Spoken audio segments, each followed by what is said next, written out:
안녕하세요. LA의 비트쇼입니다. 우리들의 코인이 오늘도 힘찬 발걸음을 내딛고 있습니다. 자, 이번 영상에서는 여러 알트코인 소식을 함께 나눠보도록 하겠습니다. 자, 알트코인.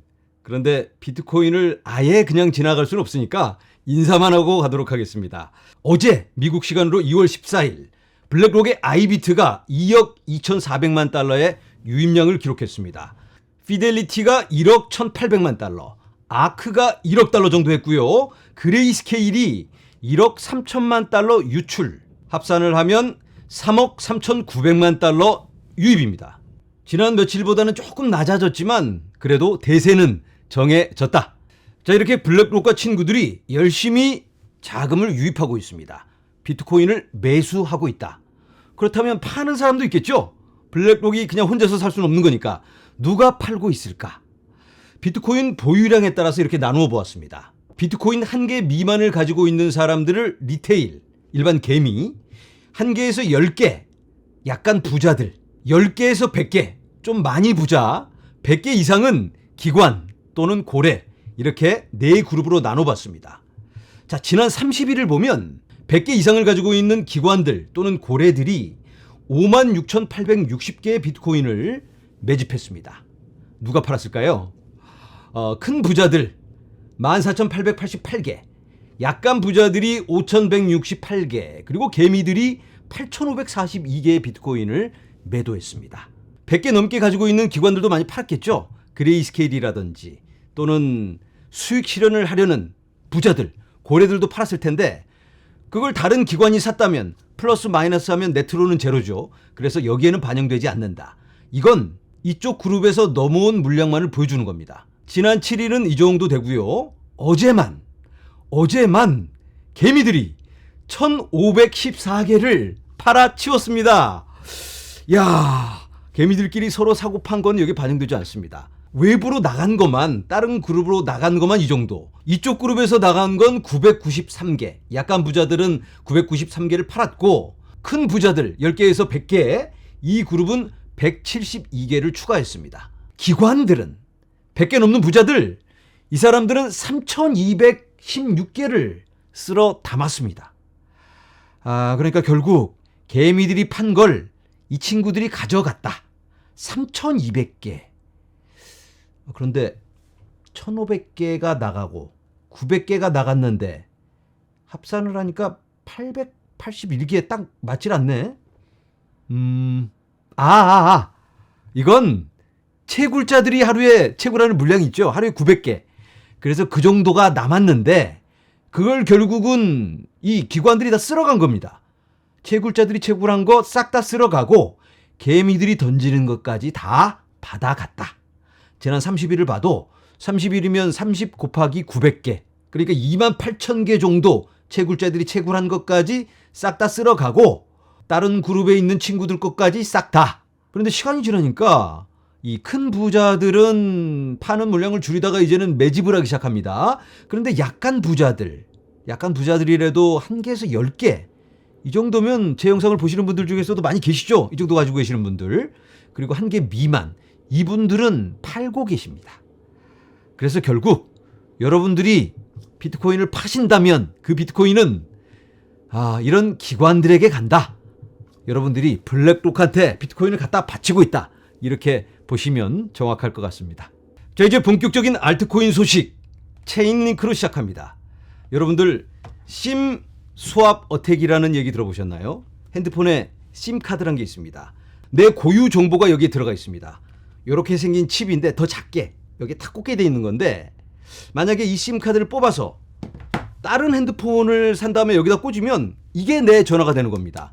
내 전화번호까지 다 옮겨질 수가 있는 거예요. 그래서 이 심카드가 매우 중요합니다. 이 칩을 가진 자가 내 핸드폰을 갖고 있는 거다. 이렇게 생각해도 무방한데, 자, 그러면 만약에 여러분들이 거래소에서 거래를 할 때 매수, 매도 이런 거 하면 핸드폰으로 뿅뿅 인증 문자가 나와서 인증을 해야 되는 경우가 있죠. 이 핸드폰을 물리적으로 가지고 있어야만 이 트랜잭션을 인증을 해줄 수 있는 그런 보안 장치가 있습니다.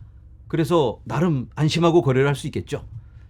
자, 그런데 만약에 이 칩을 누군가가 가짜로 만들어서 이게 내 핸드폰인데 자기 해커가 자기 핸드폰에다 이걸 딱 제 칩을 똑같이 만들어서 꽂은 다음에 제 계좌로 어떻게 들어가서 거래를 출금을 할 수가 있잖아요. 그러면 인증 나오면 여기서 오케이 누르면 되는 거니까. 이런 걸 심 스왑 어택이라고 합니다.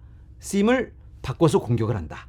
이 심카드 어택이 매우 심각해지고 있습니다. 얼마 전에는 이더리움의 비탈릭이 트위터에 이상한 글을 올렸는데 알고 봤더니 해커가 자기 핸드폰에 심카드를 가짜로 만들어서 꽂아서 이더리움 비탈릭의 전화기인 것처럼 여기서 인증을 한 다음에 새로운 기계에서 접속을 하면 인증하라는 문자가 뜰 텐데 그걸 눌러서 들어가서 자기들 마음대로 이상한 글을 올리기도 하고 이러한 해킹이 빈번하게 일어나고 있는데요. 자, 이걸 막을 방법이 없을까? 여러 가지 시도가 있는데 텔레포니카라는 회사에서 텔레포니카 체인링크를 사용해서 이 심카드 어택을 막겠다라는 발표를 합니다. 오, 다국적 통신 텔레포니카는 체인링크 기능을 사용해서 스마트 계약이 무단 심카드 변경을 감지하도록 돕는 그런 기능을 이 폴리곤 메인넷에 론칭을 한다고 합니다. 자, 해커가 자기 핸드폰에 제 심카드를 만들어서 꽂았습니다. 그러면 제 심카드에 다른 핸드폰이 연결이 됐으니까 당신 핸드폰 맞아요? 하고 문자가 가겠죠?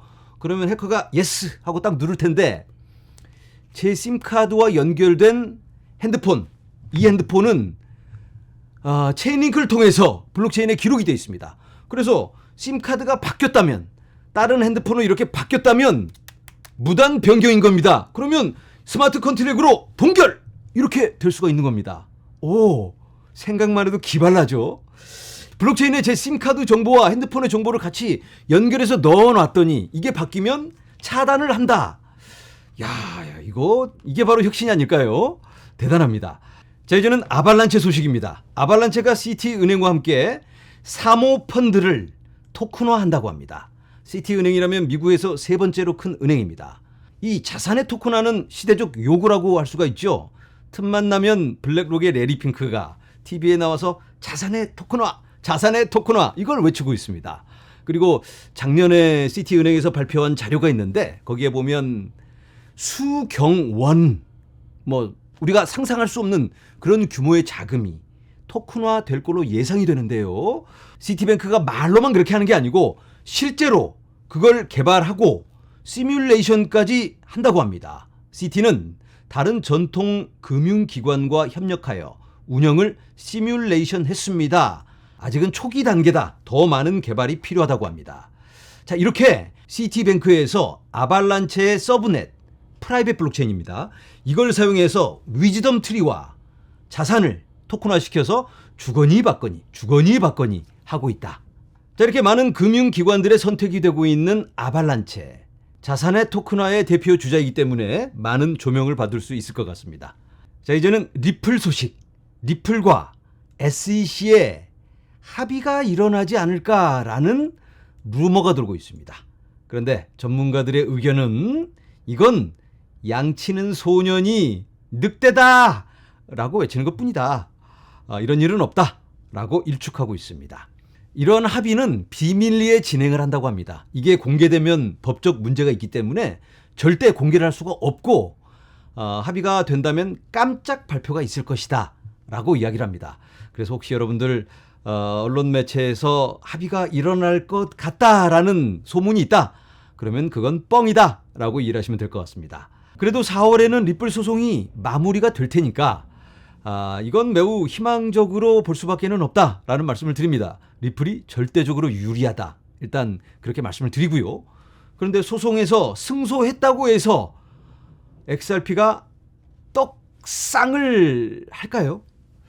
물론 가격 상승은 있을 수 있습니다. 그런데 얼만큼의 찐떡상을 할지는 우리가 모릅니다. 작년에 약식 판결에서 리플이 일방적인 승리를 했습니다. 그래서 XRP가 떡상을 할 줄 알았는데 떡상을 안 하고 올라가려다가 그냥 꺾여서 흐지부지. 이거 XRP 투자자들의 마음을 몰라주는 건지 리또 더 이상 리플 못 믿겠다. 또 속았다 하면서 한숨만 나오게 만들었던 그런 기억이 있습니다. 이번에도 그렇게 될까요? 그런데 돌아보면 작년에는 시장이 워낙 위축돼 있었고 모든 코인들이 다 축 처져 있는데 리플만 혼자 달려갈 수는 없는 거죠. 그래서 혼자 가기에는 조금 무리가 있었는데 지금은 분위기가 좀 뜨거워지고 있죠. 4월이면 비트코인 반감기와 맞물리면서 만약에 비트코인이 달려가고 있다면 리플이 그냥 제끼고 더 빨리 갈 수도 있는 겁니다.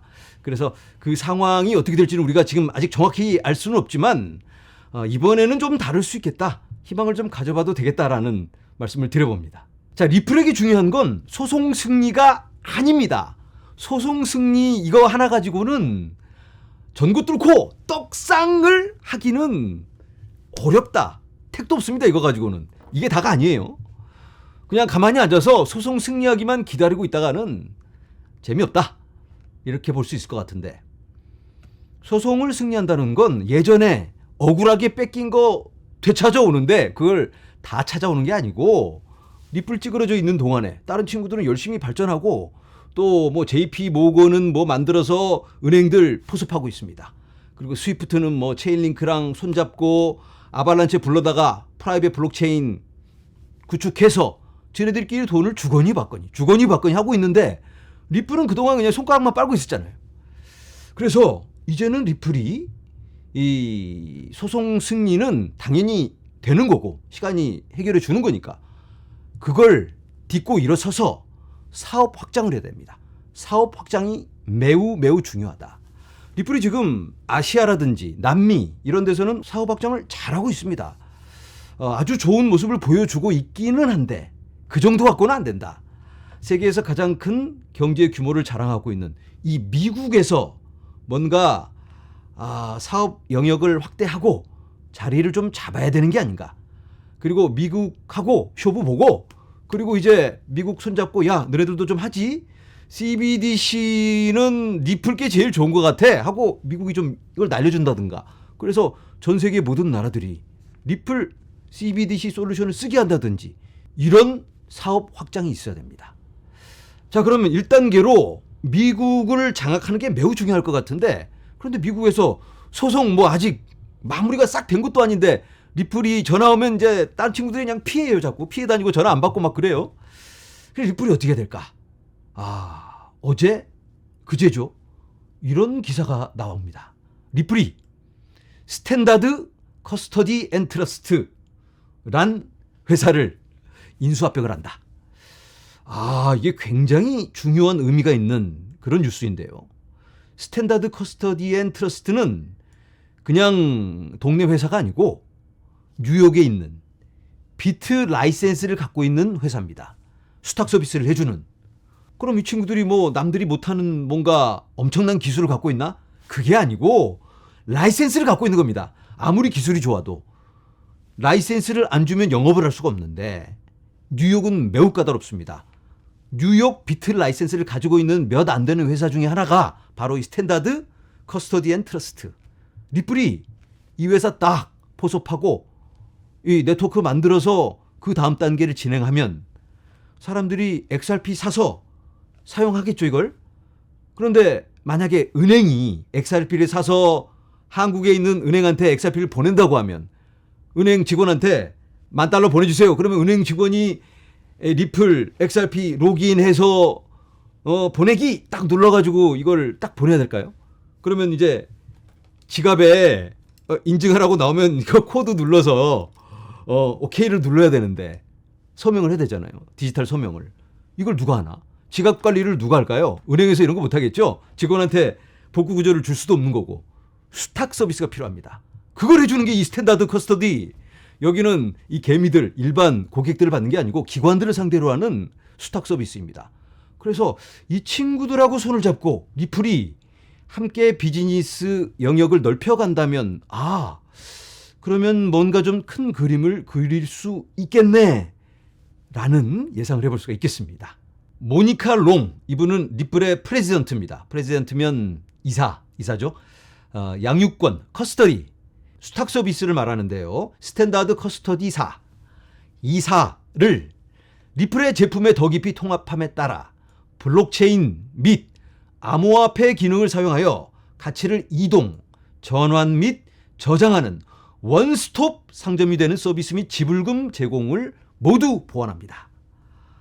그래서 리플이 이 회사와 함께 원스톱 서비스를 제공하겠다라는 큰 의미를 리플 측에서 부여하고 있습니다. 그래서 이번 인수합병은 리플의 야심이 엿보이는 그런 인수합병이 아닌가, 이런 해석을 해봅니다. 자, 이제는 비체인 소식입니다. 비체인이 어제부터 떡상을 하고 있죠. 그동안 잠잠히 자고 있던 비체인이 벌떡 일어나서 갑자기 달려가고 있습니다. 아니, 이 친구가 왜 이렇게 갑자기 뛰고 있나? 너무 오버하고 있는 게 아닌가, 이런 생각까지 살짝 들기도 하는데, 무슨 일일까? 무슨 메이저 어나운스먼트를 발표를 한다. 아주 큰 발표가 있는 모양입니다. MWC라는 핀테크 행사가 있습니다. 바르셀로나에서 이 행사가 진행되는데요.